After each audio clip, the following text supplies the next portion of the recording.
Engineering ఇతర వృత్తి విద్యా కాలేజీలో ఫీజుల నిర్ధారణకు ప్రభుత్వం కమిటీ వేసింది. ఇంజనీరింగ్ సహా ఇతర వృత్తి విద్యా కళాశాలలకు ట్యూషన్ ఫీజులు ఖరారు కోసం ఉన్నత స్థాయి కమిటీని నియమించింది.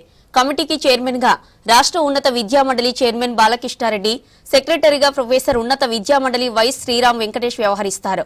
ఇంజనీరింగ్ ఇతర వృత్తి విద్యా కాలేజీల్లో ఫీజుల కమిటీ పనితీరుపై కమిటీ చైర్మన్ బాలకృష్ణారెడ్డితో మా ప్రతినిధి విజయ్ ఫేస్ టు ఫేస్.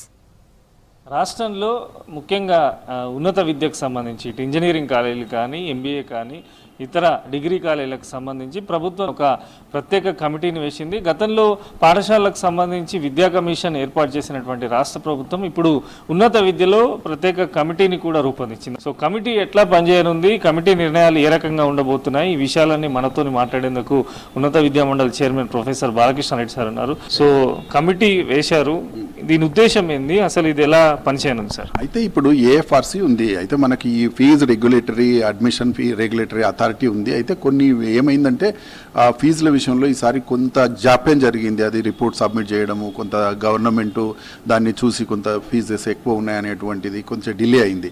అయితే కొందరు కోర్టుకు కూడా పోవడం జరిగింది. అయితే కోర్టుకు పోతే కోర్టు ఏం చెప్పిందంటే మళ్ళీ మీరు వితిన్ 6 వీక్స్లో మళ్ళీ ఒకసారి రివ్యూ చేసి రిపోర్ట్ సబ్మిట్ చేయమని చెప్పింది. పార్ట్ ఆఫ్ దట్ దానికి గవర్నమెంట్ ఏం చేసిందంటే ఒక హై లెవెల్ కమిటీ, అందరూ నిష్ణాతులైనటువంటి వాళ్ళు ఉన్నారు, వాళ్ళ ఫీల్డ్లో మున్సిపాలిటీ నుంచి, తర్వాత ఆడిట్ నుంచి, తర్వాత లా నుంచి, తర్వాత వెంకటేశ్వరరావు అని ఇప్పుడు జేఎన్టీ రిజిస్ట్రారు జేఎన్టీను రిప్రజెంట్ చేసుకుంటా అందరూ ఒక 10 మందితో కమిటీ వేసి మళ్ళొకసారి రివ్యూ చేసి అప్డేట్ చేసి మళ్ళీ గవర్నమెంట్కు రిపోర్ట్ సబ్మిట్ చేయమని చెప్పడం ముఖ్యంగా దీని ఉద్దేశం. అయితే ఇది ఒక గురుతరమైనటువంటి బాధ్యత. ఎందుకంటే ఫీజు డిసైడ్ చేయడం అనేది మనం ఎన్నో కోణాల నుంచి చూడాలి. ఎందుకంటే స్టేక్ హోల్డర్స్ పర్స్పెక్టివ్ అంటారు. ఎప్పుడు చూసినా కానీ ఏ పాలసీ మనం తీసుకున్నా కానీ అందులో ఎవరు ఇన్వాల్వ్ అయి ఉన్నారు, వాళ్ళ యొక్క మరి ఇప్పుడు విద్యా వ్యవస్థలో ముఖ్యంగా ఈ ఇంజనీరింగ్, ఫార్మసీ ఇవన్నీ ప్రొఫెషనల్ కోర్సులో మనకేంటంటే స్టేక్ హోల్డర్స్ ఎవరంటే ఒకటి కాలేజెస్, ప్రైవేట్ కాలేజెస్ మెయిన్గా అనుకోండి, కాలేజెస్ ఒకటి, తర్వాత టీచర్స్ ఉన్నారు, కాలేజీలో పనిచేసే వాళ్ళు, తర్వాత గవర్నమెంటు, తర్వాత విద్యార్థులు, తల్లిదండ్రులు. మరి ఫీజు ఇప్పుడు ఎక్కువ అయిందంటే మరి విద్యార్థులకు, తల్లిదండ్రులకు కూడా భారం అవుతుంది కదా. మరి ఫీజు పూర్తిగా లేకపోతే మేము విద్యా వ్యవస్థలు నడిపే పరిస్థితి లేదని కూడా కొంత మరి విద్యా సంస్థలు రావడం. అందుకొరకు మేమేమనుకుంటున్నామంటే ఒక బ్యాలెన్స్ అప్రోచ్గా అందరినీ దృష్టిలో పెట్టుకొని అందరినీ సమస్యలు విని ఏ రకంగా ముందుకు తీసుకుపోవాలనేది చూసి గవర్నమెంట్కి ఒక చక్కని report maintaining a balance between all the stake holders అనేది మా ముఖ్య ఉద్దేశం. విజయ్, సో అంటే ప్రభుత్వం ఏం చెప్పింది సార్? ప్రధానంగా కమిటీ మీకు ముందే సమాచారం ఇచ్చి ఉంటారు, అంటే దానికి సంబంధించి రూట్ మ్యాప్ కానీ ఏమన్నా సిద్ధం చేసుకున్నారా, ఎట్లా ముందుకు వెళ్తారు? అది రూట్ మ్యాప్ అనేది ఎందుకంటే ఇవన్నీ ఇండిపెండెన్స్, ప్రభుత్వం ఎప్పుడు కూడా ఇది చేయాలని ఉండదు, చేయరు కూడా.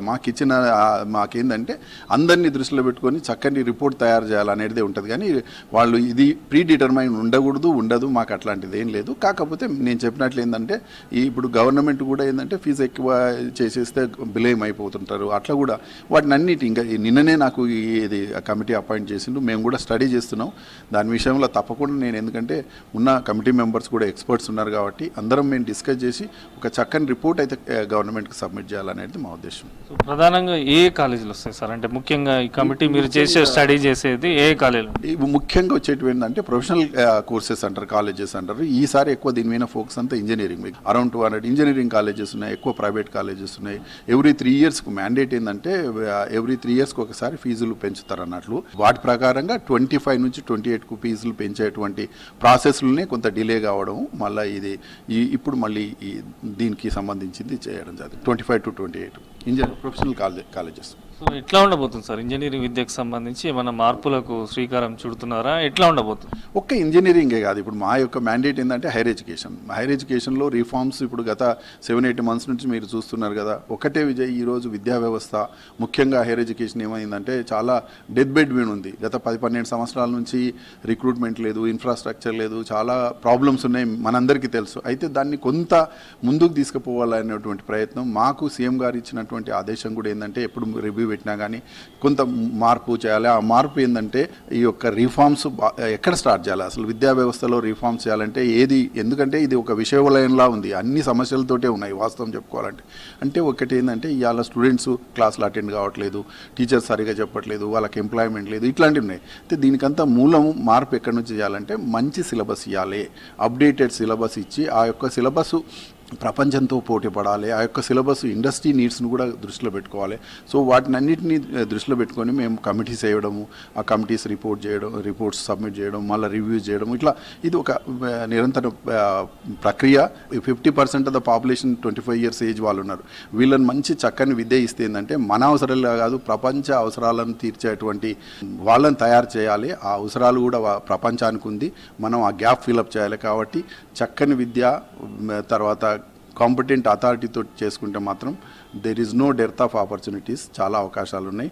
Wish all the best student. So అది ఉన్నత విద్యా కమిటీకి సంబంధించి ప్రభుత్వం ఇచ్చినటువంటి బాధ్యతలు ఎటువంటి ఇబ్బందులు లేకుండా సక్రమంగా నిర్వహించి ఇంజనీరింగ్తో పాటు MBA, MCA ఇతర ఉన్నత విద్యా కాలేజీలలో ఫీజుల పైన స్టడీ చేసి ఖచ్చితంగా రిపోర్ట్ ఇస్తామని చెప్పి భవిష్యత్తులో కూడా ఉన్నత విద్యకు సంబంధించి అనేక మార్పులు కూడా ప్రక్షాళన చేస్తున్నామని చెప్పి కూడా ఉన్నత విద్యా మండలి చైర్మన్ ప్రొఫెసర్ బాలకృష్ణారెడ్డి సార్ చెప్తున్నారు. కెమెరా పర్సన్ పురుషోత్తంతో విజయ్, V6 న్యూస్, హైదరాబాద్.